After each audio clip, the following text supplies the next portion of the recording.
ونصلی علی رسولہ الکریم اما بعد فاعوذ باللہ من الشیطان الرجیم بسم اللہ الرحمن الرحیم وقال النبی صلی اللہ علیہ وسلم ان العلماء ورثۃ الانبیاء وان الانبیاء لم یورثوا دینارا ولا درہما وانما ورثوا العلم فمن اخذہ اخذ بحظ وافر۔ نبی کریم صلی اللہ علیہ وسلم کی حدیث مبارکہ ہے کہ علماء کرام انبیاء علیہم السلام کے وارثین ہیں، اور وارث کس چیز کے ہیں؟ درہم دینار سونا چاندی کے نہیں، بلکہ علم میں وارث ہیں۔ اب دور حاضر کو دیکھیے اور زمانہ ماضی میں جائیے کہ پاکستان میں علماء کرام کو کس جرم میں شہید کر دیا جاتا تھا اور کس جرم میں شہید کیا جا رہا ہے۔ جرم صرف اتنا ہے کہ علماء کرام لوگوں کی اصلاح کرتے ہیں، لوگوں تک قرآن کا پیغام پہنچاتے ہیں، نبی کا پیغام پہنچاتے ہیں۔ مولانا مفتی نظام الدین شہید رحمۃ اللہ علیہ، ان کا کسی سے کیا جھگڑا تھا؟ وہ بخاری شریف پڑھانے کے لیے بنروٹون جا رہے تھے، ان کو شہید کر دیا گیا۔ مولانا یوسف لدھیانوی شہید رحمۃ اللہ علیہ سفید ریش انسان تھے، عالم دین، وہ نماز پڑھانے جا رہے تھے، ان کو شہید کر دیا گیا۔ مولانا عبدالمجید دین پوری رحمۃ اللہ علیہ، وہ بخاری شریف پڑھانے جا رہے تھے بنروٹون، ان کو شہید کر دیا گیا۔ مولانا محمد اسلم شیخ پوری رحمۃ اللہ علیہ جسم سے معذور تھے۔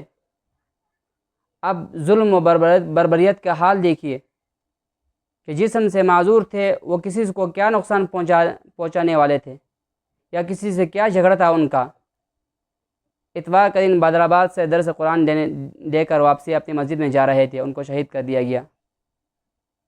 قصور صرف اتنا تھا، جرم صرف اتنا تھا کہ دین کا پیغام اور قرآن کا پیغام لوگوں کو پہنچا رہے تھے۔ اور کچھ عرصہ پہلے رمضان مبارک میں 14-15 علماء کرام کو شہید کر دیا گیا۔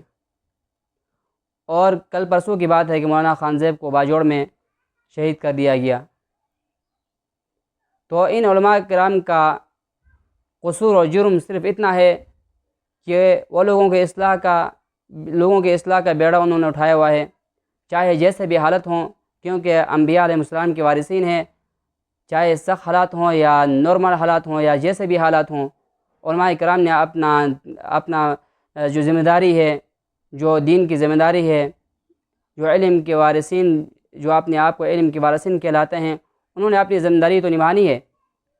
لیکن ہمیں اپنے ایمان کا جائزہ لینا چاہیے کہ ان علماء کرام کی شہادت پر ہمیں کتنا افسوس ہوتا ہے، ان علماء کرام کی شہادت پر ہم کتنا اپنا رد عمل دیتے ہیں۔ قیامت کے دن ہم سے پوچھا جائے گا کہ جب علماء کرام شہید ہو رہے تھے تو آپ نے اپنا کتنا کردار ادا کر دیا۔ اس پورے ملک کا نظام اور پوری دنیا کے مستقبل کا پورا مستقبل قرآن کے ساتھ وابستہ ہے۔ ہم نے اپنے آپ کو اور تمام مسلمانوں کو قرآن کے ساتھ جوڑنا ہے۔ تو اللہ تبارک و تعالیٰ سے دعا ہے کہ اللہ تبارک و تعالیٰ علماء کرام کی، طلباء کرام کی دینی مدارس اور مساجد کی حفاظت فرمائے، اور ہمیں علماء کرام کی شہادت پر اپنا دل و جان سے رد عمل دینے کی توفیق عطا فرمائے۔ وآخر دعوانا الحمد للہ رب العالمین۔